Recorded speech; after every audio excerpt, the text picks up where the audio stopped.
Бір елді мекенде ауыл халқына ортақ ауыз суын өтеп отырған жалғыз құдық болыпты. Елдің бәрі сол құдықтан су алады екен. Күндердің бір күнінде құдықтан су алуға шелек тастаса, арқан шелексіз шыға беріпті. Бірнеше рет осылай қайталана бергеннен кейін халық үрейленіп, мына құдықтың иесі бар, түбінде жын сайтан отырады деген сияқты неше түрлі қауесет тарай бастайды. Ел жеке келіп су алудан қалады. Содан үлкендер жиналып, не де болса біреуіміз түбіне түсіп көрейік деп шешеді. Бірақ түсуге ешкімнің жүрегі дауаламайды. Ақыры бір жігіт келісіпті. Бірақ бір шартым бар, мені беліме арқан байлап құдыққа түсірерде, арқанның бір ұшын өздеріңмен бірге көрші ауылда тұратын ағайын туыс бауырларым ұстап тұрсын дейді. Жұрт таң қалысады.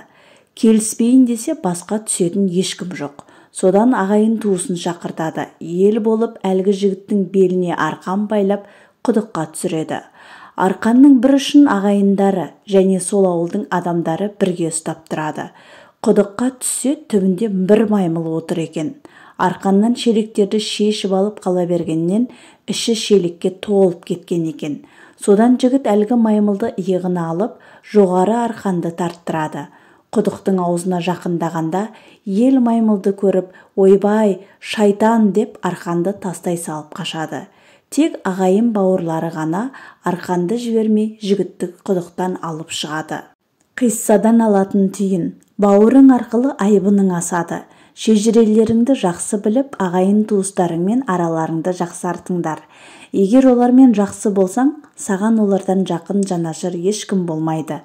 Құрметті оқырмандарым, менің каналыма жазылып, лайк басып, комментарий жазуды ұмытпаңыздар.